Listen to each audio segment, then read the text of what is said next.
Yeah. You hear that? I hear that, look. Right behind you. Huh?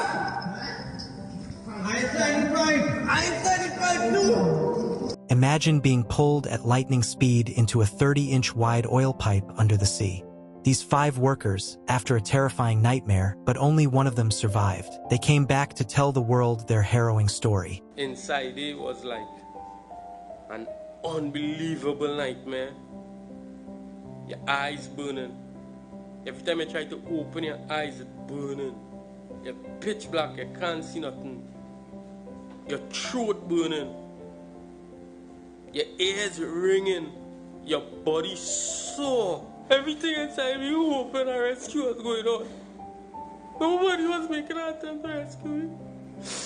You know what I mean? Another GoPro camera was attached to a driver's suit that recorded the exact moment of the accident. The terrifying scene recorded by this camera will make your feet tremble. February 25, 2022. In a coastal town called Point Pier, on the northern coast of South America, 5 workers from the company LMCS, Faisal Kurban, Kazim Ali Jr., Rishi Nagasar Yusuf, Henry and Christopher Budram, are working on a pipeline maintenance job. The pipeline was owned by the Peria Fuel Company, a government-owned oil company based in Trinidad and Tobago. They were working on a section of the pipeline that had been shut down for a long time. It was a 30-inch wide U-shaped pipe that ran along the seabed. The pipe was designed to transport crude oil from berth 5 to berth 6, where the oil refinery is located. The workers had to go inside the pipeline to separate the pipe from the seawater for repairs. To do this, they placed a special habitat belt over the pipe. This system uses air pressure to push the seawater out, creating a dry space inside where the workers would work. This habitat machine was an 8 feet by 8 foot cube structure that was placed on a pipe, and inside the pipe,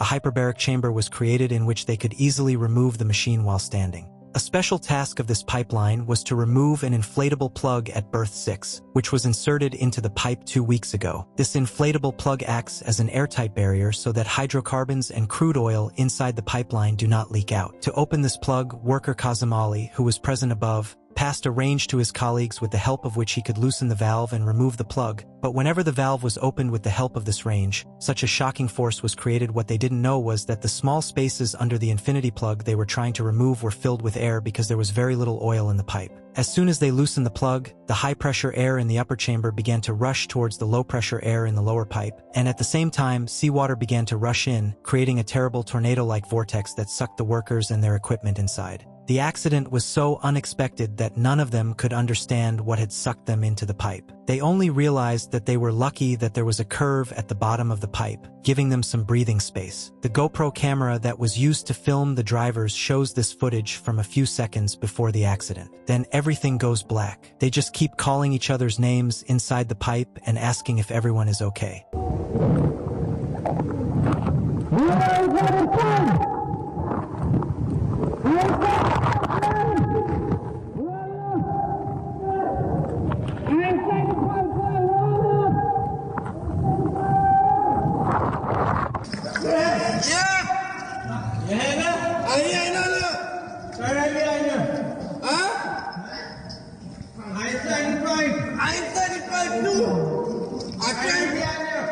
I'm trying to come up. Chris, get around. Chris,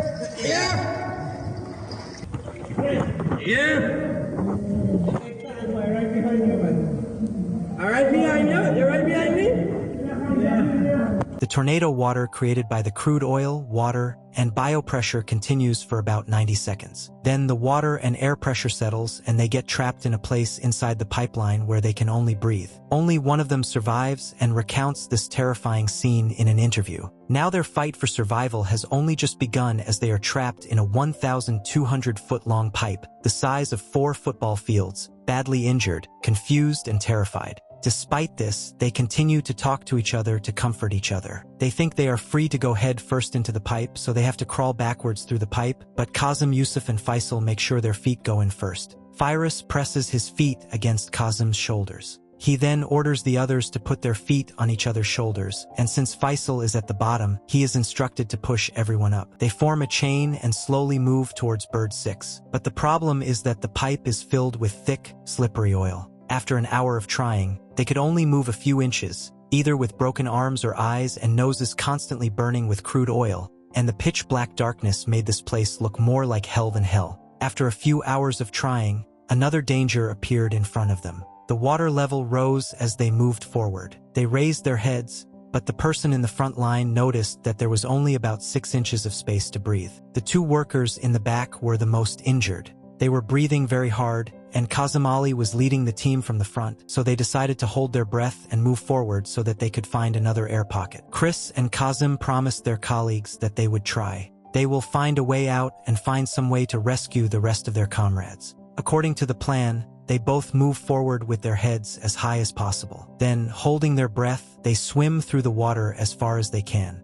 After swimming for a while, they both reach the second air pocket. In fact, due to the pipe being bent, there are air pockets in some places. They both come close to the riser pipe, which will allow them to get out. Luckily, they find 2 oxygen tanks on the road that come with them inside the pipe, as if they needed them to get out. They both have to use 2 oxygen tanks to move forward. Kazim, a worker, is seriously injured and has to move forward. Unable to move forward quickly, they decided that only Chris would find a way out with the help of these 2 tanks and call the rescue team to rescue the 4 people trapped inside. Chris, who was the first, held his oxygen tank to his chest and slowly moved forward. But suddenly another fear arose in his mind. What if it wasn't berth 6 but berth 5, because berth 5 also had an inflatable ball plug attached? After swimming about 50 feet, he reached the top. Then he remembered his creator and pushed himself up one last time, and finally Chris could take off in the open air. As soon as he reached berth 6, Chris started hitting the pipe loudly and screaming with all his remaining energy. A crew member of the ship heard his voice, and the rescue was successfully carried out with the help of China.